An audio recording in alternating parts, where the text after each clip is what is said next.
देखिए, कोहलर ये सिद्ध करना चाहता था। कोहलर कौन है? जर्मनी के हैं, गेस्टाल्टवादी हैं और इन्होंने अंतर्दृष्टिया सूझ का सिद्धांत दिया है। और कोहलर ये सिद्ध करना चाहता था कि सीखना एक संज्ञानात्मक संकार्य है। ठीक है, इन्होंने सूझ की प्रक्रिया एक संज्ञानात्मक प्रक्रिया बताया था, इसीलिए इसका सही आंसर हो गया संज्ञानात्मक संकार्य, अर्थात इसका ऑप्शन नंबर सी सही है। गेस्टाल्टवादी हैं, चिंपैंजी वाला प्रयोग इन्होंने किया था सुल्तान नामक बंदर पर। सूझ या अंतर्दृष्टि के सिद्धांत के प्रतिपादक हैं, गेस्टाल्टवादी हैं। चलिए, क्वेश्चन नंबर 1 हो गया। अब 2 की ओर बढ़ते हैं। देखिए, किसी भी नई भाषा को सीखने के लिए कहाँ से प्रारंभ किया जाए, तो इसका पहला ऑप्शन बहुत अच्छा है, अक्षरों व शब्दों के मध्य सहचर्य से। सीधी सी बात है, पहले बच्चे जब भाषा सीखते हैं तब सबसे पहले अक्षर सीखेंगे, फिर बाद में शब्दों को सीखेंगे, फिर बाद में उन दोनों के मध्य संबंधों को सीखेंगे, फिर वाक्यों को सीखेंगे, फिर व्याकरण को सीखेंगे। यानी इसका ऑप्शन नंबर ए सही होगा। चलिए, क्वेश्चन नंबर 3 आ गया है। 3 में कह रहा है कि समावेशी कक्षा में, समावेशी कक्षा यानी इंक्लूसिव क्लास में किस तरह के बच्चे शामिल होते हैं। तो याद रखना भैया, समावेशी कक्षा या समावेशी शिक्षा वह शिक्षा है जहां पर बच्चों की पृष्ठभूमि को देखे बगैर सभी बच्चों की सफलता के लिए अधिकतम प्रयास किए जाते हैं। और समावेशी कक्षा में शामिल कौन होता है? सामान्य छात्र एवं विशिष्ट, यानी इसका आंसर नंबर बी सही होगा। सामान्य और विशिष्ट, बी ऑप्शन सही होगा इसका। चलिए, अधोलिखित में गणित संबंधी अधिगम अक्षमता को कौन सा पद परिभाषित करता है? तो भैया इसे बोलते हैं गणना दोष, यानी इंग्लिश में बोलते हैं इसे डिसकैलकुलिया। इस प्रकार के बच्चों में अंगगणितीय जो फंक्शन होते हैं, उनके जो चिन्ह होते हैं, दिशा, ज्ञान, इस तरह की चीज़ों को समझने में कठिनाई होती है, अर्थात इसका ऑप्शन सी सही है, गणना दोष डिसकैलकुलिया। समावेशीकरण की सफलता के लिए क्या आवश्यक है?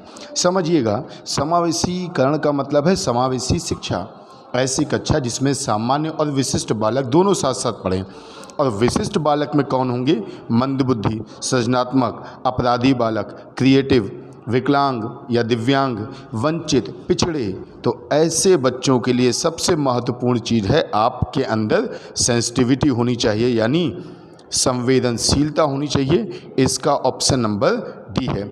सीधी सी बात है, ये जो संवेदनशीलता है, ये समाज, समुदाय, परिवार, विद्यालय या शिक्षक किसी भी स्तर तक होनी चाहिए, ताकि विशिष्ट आवश्यकता वाले बच्चे अपने आप को समाज के अन्य सदस्यों से अलग ना मानकर अपने आप को समाज के साथ में समायोजित कर सकें। और जब तक अध्यापक के अंदर इस तरह की संवेदनशीलता नहीं होगी सभी बच्चों को साथ लेकर चलने की, तो समावेशी शिक्षा का जो मूल मंत्र है सबका साथ सबका विकास का, वो कतई पूरा नहीं होगा।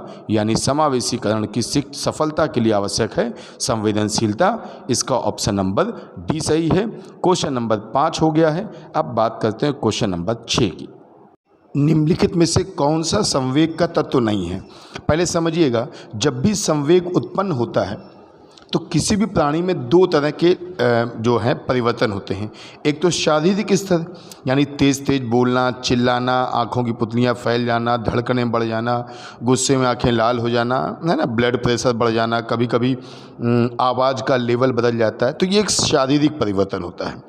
और एक मानसिक परिवर्तन होता है, जैसे कुछ देर के लिए विचार शून्य हो जाना, अच्छे बुरे का पहचान न रखना, या और भी कई तरह की चीज़ें होती। बुद्धि बहुत तेज़ चलने लगती है, या बच्चा बहुत व्यक्ति जो है बुद्धि बिल्कुल ही भ्रष्ट हो जाती है।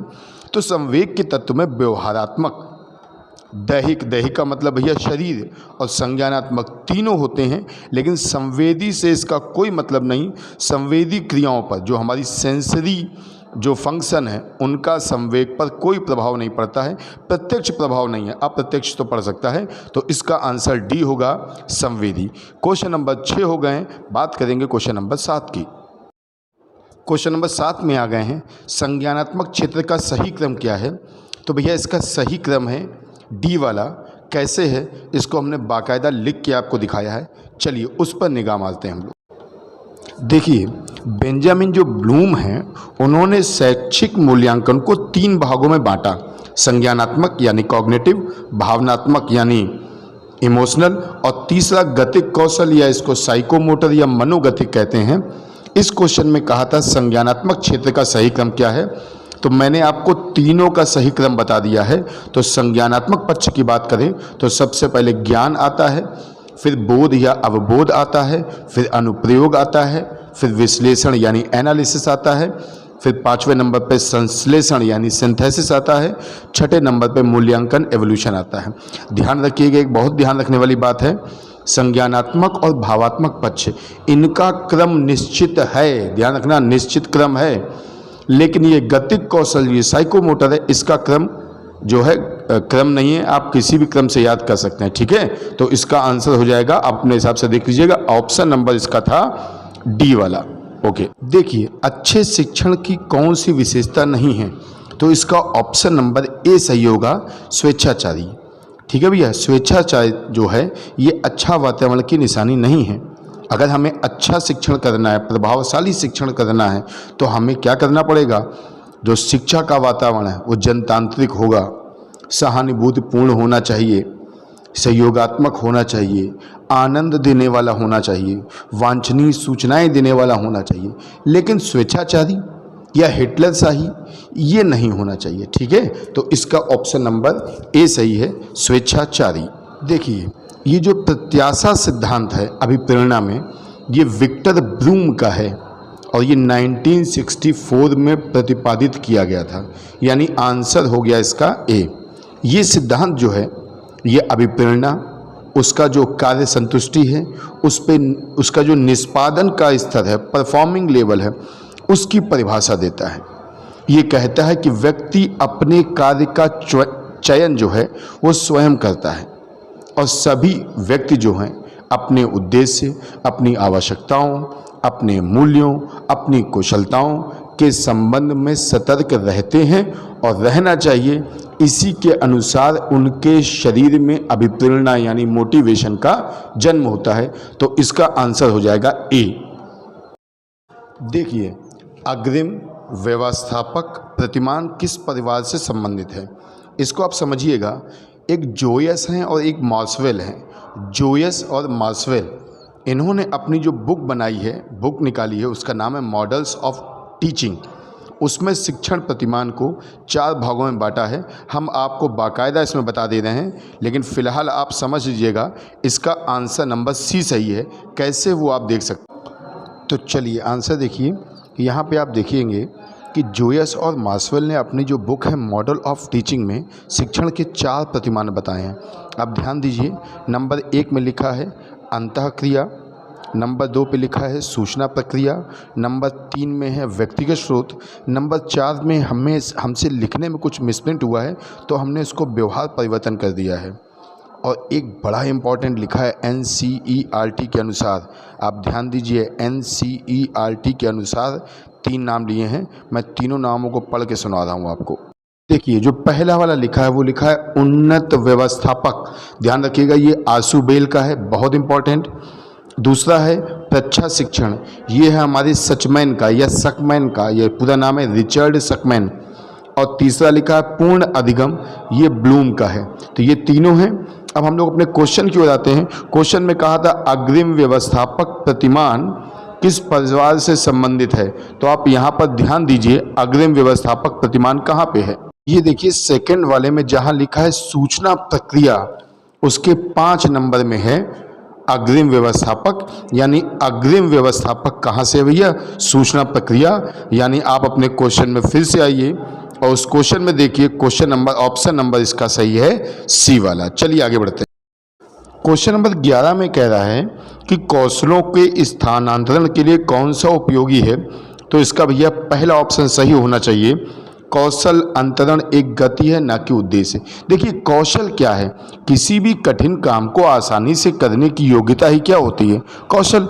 जैसे हम लोग कंप्यूटर में टाइपिंग कर लें, कार चला लें, ये कौशल है। तो जब हम लोग कौशल जब करते हैं तो इसको कौशल को जब अधिगम के रूप में हम लोग प्रदर्शित करते हैं, तो कौशल अधिगम के कई चरणों से होके गुजरता है।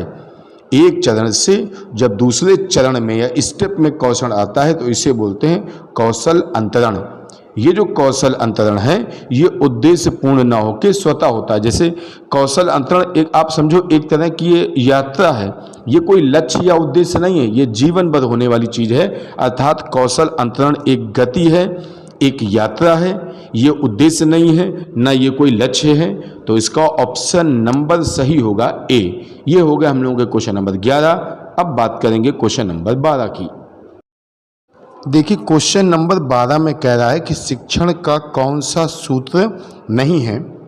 तो पहला ऑप्शन है सरल से जटिल, दूसरा है अनिश्चितता से निश्चित, तीसरा है दृश्य से अदृश्य और चौथा है निगमन से आगमन। तो यही इसका आंसर सही है, निगमन से आगमन, क्योंकि असल में यह आंसर आगमन से निगमन होता है। चलिए कुछ और भी शिक्षण सूत्र आपके सामने हम लिख रहे हैं, जरा इनको देखिए, ध्यान दीजिए, इनको नोट करिए। चलिए देखते हैं इसी क्वेश्चन को फिर से। देखिए स्पेंसर और कॉमेनियस के अनुसार शिक्षण सूत्र कौन कौन से हैं। मनोवैज्ञानिक क्रम से तर्क संगत की ओर, विश्लेषण से संश्लेषण की ओर, विशिष्ट से सामान्य की ओर, दृश्य से अदृश्य की ओर, अनिश्चित से निश्चित की ओर, पूर्ण से अंश की ओर, स्थूल से सूक्ष्म की ओर, ज्ञात से अज्ञात की ओर, सरल से कठिन की ओर। यानी दिए गए ऑप्शन में निगमन से आगमन की ओर ये आंसर नहीं होगा, ये शिक्षण सूत्र नहीं है। यानी 12 का आंसर हो गया डी, निगमन से आगमन की ओर। क्वेश्चन नंबर 12 हो गए। बात करेंगे क्वेश्चन नंबर 13 की। देखिए सूक्ष्म शिक्षण का प्रथम चक्र बोला गया है। तो पहली बात तो AWLN जो हैं वो सूक्ष्म शिक्षण के जन्मदाता हैं और इसका पहला चरण होगा पाठ योजना बनाना या योजना बनाना, यानी ऑप्शन नंबर सी।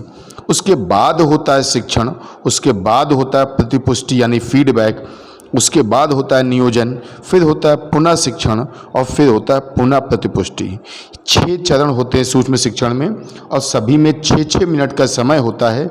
यानी टोटल सूक्ष्म जो शिक्षण चक्र है, माइक्रो टीचिंग है, उसमें 6 स्टेप होंगी, सभी में 6-6 मिनट होंगे, यानी 6 चरण 36 मिनट, टोटल 36 मिनट है। और इसका पहला चरण होगा पाठ योजना बनाना, यानी ऑप्शन नंबर सी। क्वेश्चन 13 हो गए हैं। अब बात करेंगे क्वेश्चन नंबर 14 की। तो ये रहा क्वेश्चन नंबर 14 आपका।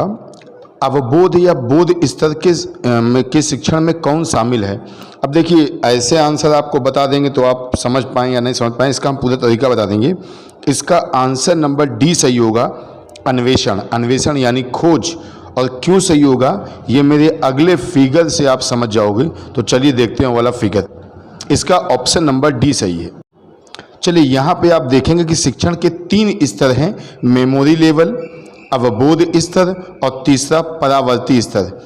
जो ये मैंने शिक्षण के स्तर लिखे हैं ये आपको इनके प्रवर्तक, मूल्यांकन, सोपान सब इसमें लिखा हुआ है। आपको किसी बुक में ये मिलेगा नहीं, इस बात का विशेष ध्यान रखिएगा। तो क्वेश्चन कहा था अवबोध स्तर के लेवल में कौन शामिल है। तो अवबोध स्तर भैया बीच वाला है, आप देखिए अंडरस्टैंडिंग लेवल बोलते हैं। अगर न दिख रहा हो तो हम बोल भी रहे हैं, इसका स्क्रीनशॉट लेके देख सकते हो, बोल रहे हैं, सुनिएगा।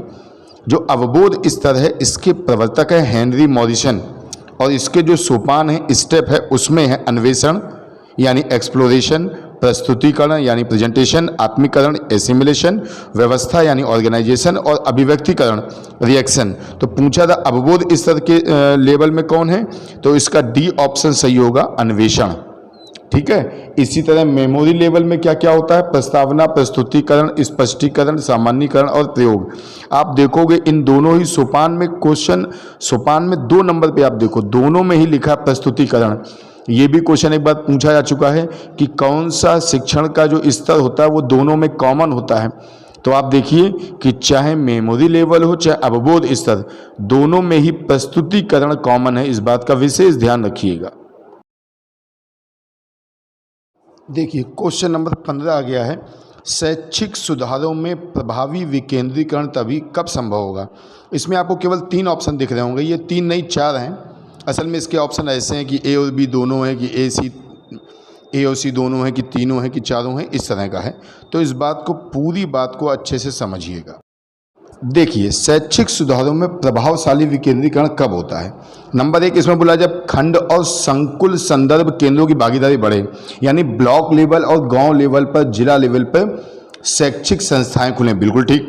अगला लिखा है स्थानीय संदर्भ व्यक्ति उपलब्ध हो, अर्थात स्कूल है तो वहाँ पे टीचर उपलब्ध हो, खंड शिक्षा विभाग है तो वहाँ खंड शिक्षा अधिकारी मौजूद हो, यानी जो स्थानीय व्यक्ति हैं, जो संदर्भ वाले व्यक्ति हैं, जो उस ऑफिस या स्कूल में रहने चाहिए, टीचर, वो भी उपलब्ध हों। ऐसा ना हो कि केवल संस्थान तो है लेकिन टीचर नहीं हो।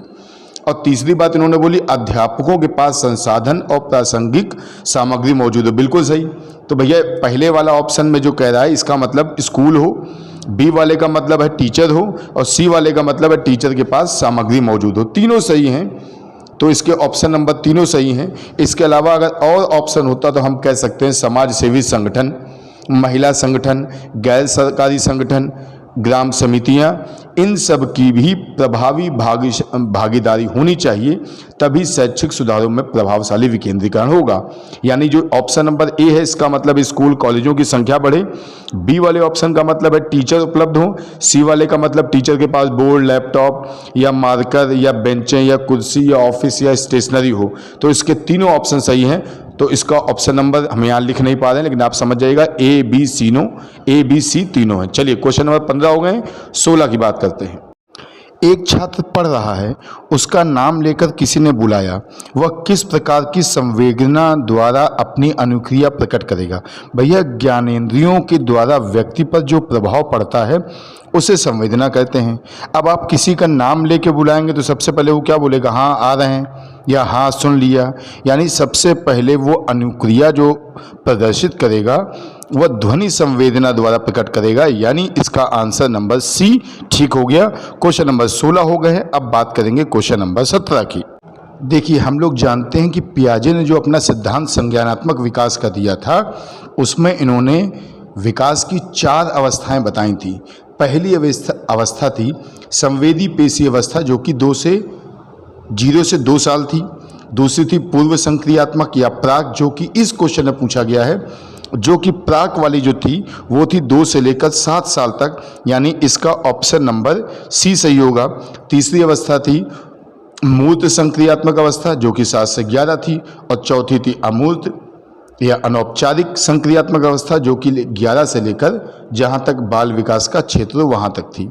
यानी यहाँ पर प्राक या पूर्व संक्रियात्मक अवस्था जो है उसकी अवस्था है 2 से 7, अर्थात इसका ऑप्शन नंबर सी सही है। निम्नलिखित में से कौन सी बाद की बाल्यावस्था? भैया बाद की बाल्यावस्था का मतलब किशोरावस्था कह सकते हैं या प्रारंभिक किशोरावस्था कह सकते हैं। कह रहा है कौन सी विशेषता नहीं है? तो पहला है भविष्य की योजना की सूझबूझ, अगला है विज्ञान की काल्पनिक कथाओं में रुचि, तीसरा है बढ़ती हुई तार्किक शक्ति, नंबर 4 काल्पनिक भयों का अंत। भैया इसका ऑप्शन नंबर ए होगा। रीज़न क्या है? देखिए किशोरावस्था में बच्चे अपने भविष्य के लेकर चिंतित रहते हैं, तनाव रहते हैं, इसीलिए इसको तनाव की संघर्ष की अवस्था बोलते हैं। अपने भविष्य के लिए वो दुखी रहते हैं, लेकिन अभी उनके अंदर इतनी परिपक्वता नहीं है कि वो भविष्य की योजनाओं के लिए सूझबूझ बना दें। तो मेरे हिसाब से ये आंसर तो सही है इसका ए ऑप्शन, लेकिन ये जिन्होंने बोला है भविष्य की योजनाओं की सूझबूझ, ये प्रौढ़ावस्था आप कह सकते हो, 35-40 साल की एज के आसपास की विशेषता होनी चाहिए। तो इसका आंसर होगा ए। निम्नलिखित में से कौन सा मनोवैज्ञानिक भाषा विकास से संबंधित है? तो भैया इसका आंसर होगा सी चॉम्स्की। आप लोग जानते हैं पेवलोव का अनुकूलित अनुक्रिया का सिद्धांत या शास्त्रीय अनुबंधन का सिद्धांत था, जो रूस के निवासी थे। कुत्ते वाला प्रयोग उन्होंने किया है। बिने हमारे जो हैं ये बुद्धि से संबंधित हैं। मैस्लो जो हैं अभिप्रेरणा का सिद्धांत इन्होंने दिया था, आवश्यकता का सिद्धांत दिया था। इसका आंसर नंबर सी सही होगा, चॉम्स्की।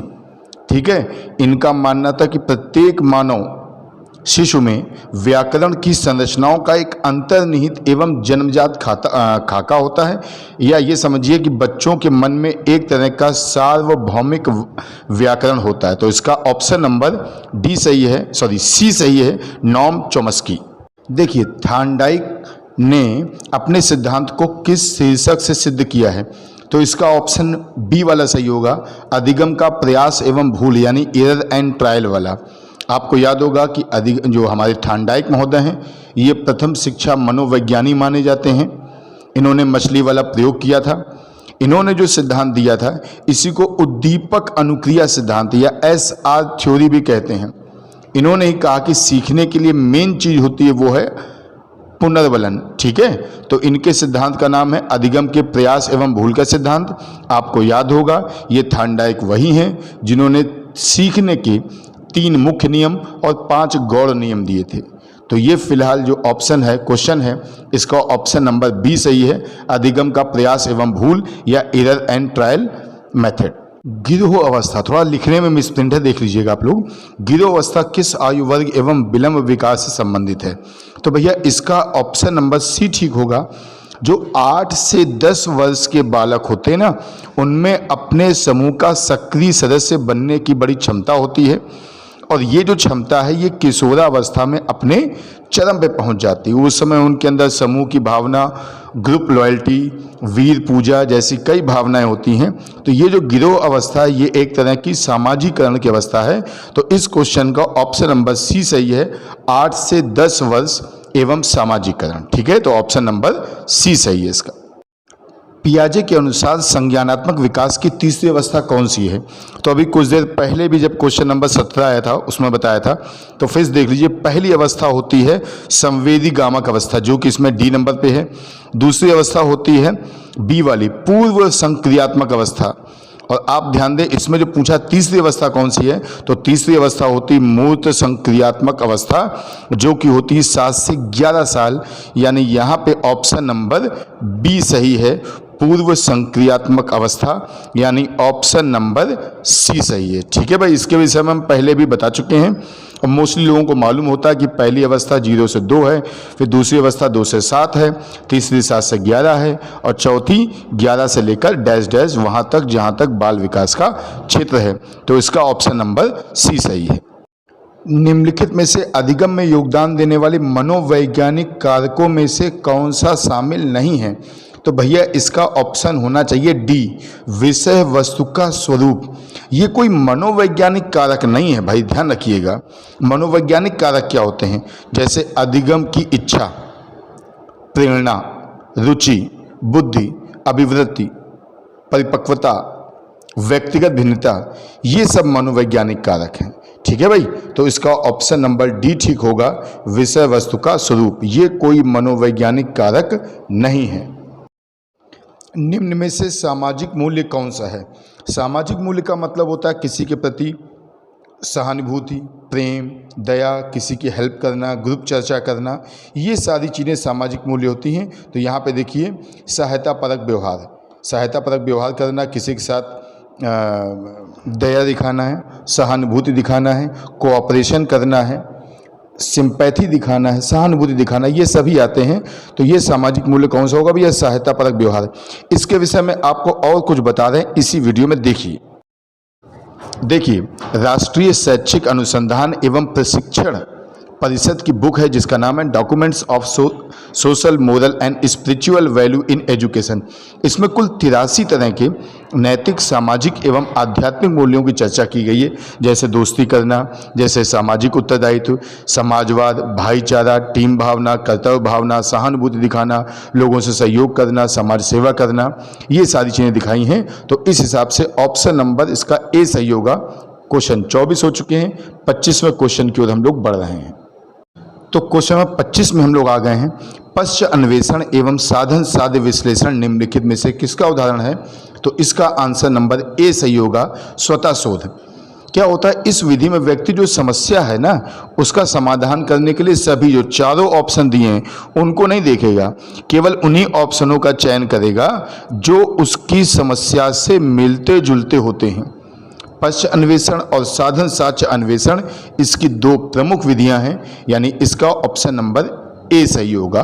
क्वेश्चन नंबर 25 हो चुके हैं, 26 की ओर हम लोग बढ़ रहे हैं। सीखने के वक्र अभ्यास द्वारा सीखने की मात्रा, गति और प्रगति की सीमा को ग्राफ पर दिखाते हैं, ये कहा है। तो ये जो 4 ऑप्शन दिए हैं ये इनमें से एक भी सही नहीं है। असल में ये गेट्स एवं इन्होंने कहा है, किसी अन्य ने कहा है। तो ये जो ऑप्शन है इसको हटा दीजिएगा, इस ऑप्शन को हटा दीजिएगा, है ना, और इसमें इसका ऑप्शन नंबर सही होगा, मतलब इनमें से कोई नहीं सही होगा। और भैया वक्र जो है 4 तरह के होते हैं, बस 2 मिनट। वक्र 4 तरह के होते हैं, एक होता है इक्वल, एक पॉजिटिव, एक नेगेटिव, एक मिश्रित वाला। इक्वल जो समान चलता है, पॉजिटिव जो ऊपर बढ़ता है, निगेटिव नतोदर जो नीचे आता है, और मिश्रित वाला जो कभी ऊपर हो कभी नीचे हो। तो 4 तरह के वक्र होते हैं। मेरा अधिगम का आप टॉपिक देखिएगा। अधिगम के टॉपिक में हमने चारों वक्रों के विषय में विस्तार से बताया है। तो इसका आंसर भैया इनमें से कोई नहीं होगा, इसका आंसर होगा गेट्स एवं अन्य। 26 क्वेश्चन हो गए हैं, 27वें की ओर बढ़ते हैं। निम्नलिखित में से कौन सा थार्नडाइक के अधिगम के प्राथमिक नियमों में शामिल नहीं है? यहाँ पे जो ऑप्शन दिए हैं उसके अनुसार पहला वाला ही नहीं होगा। सहचर्य, स्थानांतरण या रूपांतरण का नियम ये मुख्य नियम नहीं है, प्राथमिक नियम नहीं, ये गौड़ नियम में है। बाकी तीनों सही हैं। तो चलिए इसके विषय में और बात करते हैं इसी वीडियो में। मेरा अगला फोटो इसमें देखिए, समझ में आ जाएगा। तो इसका ऑप्शन नंबर ए सही होगा। देखिए समझिएगा, थार्नडाइक के सीखने के 2 तरह के नियम हैं। एक मुख्य नियम जिन्हें प्राथमिक कहते हैं, एक होते हैं सहायक नियम जिन्हें द्वितीयक या गौड़ कहते हैं। मुख्य नियम में 3 हैं, जैसा कि आप स्क्रीन पे देख पा रहे हैं। लॉ ऑफ रेडीनेस, तत्परता का नियम, जो कहता है कि बच्चा जिस काम को सीखने के लिए तत्पर है, अगर वही काम उसे सिखा दिया जाए तो बच्चा आसानी से सीख जाएगा। जैसे मान लीजिए आप घर जाएं और अपने बच्चे को मोबाइल दे दें और कहते हैं चलिए आपको हम कोई गेम सिखाएंगे, तो बच्चा सीख जाएगा, क्योंकि वो ऑलरेडी आपके साथ खेलने के लिए तैयार था। ठीक है, इसी जगह आप घर जाते हैं तो उससे बोलने चलिए हम मैथ के क्वेश्चन आज आपको बताएंगे, तो शायद बच्चा उस चीज़ को नहीं सीख पाएगा, क्योंकि वो आपके साथ खेलने के लिए तत्पर है, ना कि पढ़ने के लिए। ठीक है। दूसरा प्रभाव का नियम, जिस काम को करने से अच्छा प्रभाव पड़ेगा बच्चा जल्दी सीख जाएगा, खराब प्रभाव पड़ेगा देर से सीखेगा। जैसे मान लीजिए कोई गरम गरम कुकर है, किसी बच्चे को मना करो लेकिन वो नहीं मान रहा है, एक दिन कुकर उसके छू गया, प्रभाव उस पर गलत पड़ा, अगली बार से उस कुकर को, वो गर्म कुकर को या बर्तन को नहीं छुएगा, अपने आप सीख जाएगा। और तीसरा अभ्यास का नियम है भैया, लॉ ऑफ प्रैक्टिस। इस नियम के माध्यम से ही लोग कंप्यूटर चलाना, आपने देखा होगा लोग कंप्यूटर चलाते हैं तो टाइपिंग करते करते आपसे बात कर लेते हैं, या फ़ोन से बात करते करते आप गाड़ी चला लेते हैं। तो ये सब अभ्यास के नियम द्वारा होता है, जिसमें मन का प्रयोग कम होता है बल्कि प्रैक्टिस का प्रयोग ज़्यादा होता है। इसीलिए मनोवैज्ञानिक इस नियम की आलोचना भी करते हैं। देखिए और भी इसमें है कुछ। ये जो सहायक नियम है, द्वितीयक नियम है, गौड़ नियम है, ये 5 हैं। बहु अनुक्रिया का नियम, मनोवृत्ति का नियम, आंशिक क्रिया का नियम, समरूपता या सादृश्यता या एनालॉजी का नियम, सहचर्य रूपांतरण या सहचर्य स्थानांतरण का नियम। इन नियमों पर चर्चा थार्नडाइक के जो टॉपिक है पर्टिकुलर उसमें करेंगे। चलिए भाई ठीक है, आगे बढ़ते हैं क्वेश्चन नंबर 29 की ओर। अनुकूलित अनुक्रिया सिद्धांत किसके अनुकूलन पर बल देता है? तो भैया अनुकूलित अनुक्रिया का जो सिद्धांत है वो बल देता है व्यवहार पर। याद रखिएगा, याद करिए पावलाव का नियम, उसमें क्या था? उसमें जो अस्वाभाविक उद्दीपक था यानी घंटी की आवाज़, उसको जब स्वाभाविक उद्दीपक के साथ यानी भोजन के साथ बार बार प्रस्तुत कर रहे थे तो प्राणी अस्वाभाविक उद्दीपक यानी घंटी के प्रति भी वैसी ही अनुक्रिया कर रहा था। अनुक्रिया मतलब लार निकालना, वैसी ही लार निकाल रहा था जैसी कि वो स्वाभाविक उद्दीपक यानी खाने को देखकर करता है। यानी उसकी अनुक्रियाएं जो हैं वो व्यवहार के साथ अनुकूलित हो गई हैं। तो अनुकूलित अनुक्रिया सिद्धांत के अनुसार किस पर बल है भैया? व्यवहार। और ये सिद्धांत है पावलाव का। 1904 में पावलाव ने कुत्तों पर प्रयोग किए थे। ठीक है, अनुकूलित अनुक्रिया या शास्त्रीय अनुबंधन का सिद्धांत दिया था। क्वेश्चन 28 हो गए। बात करते हैं क्वेश्चन नंबर 29 की। क्रिया प्रसूत अनुबंधन का दूसरा नाम क्या है? तो भैया इसका बी ऑप्शन सही होगा, नैमित्तिक अनुबंधन।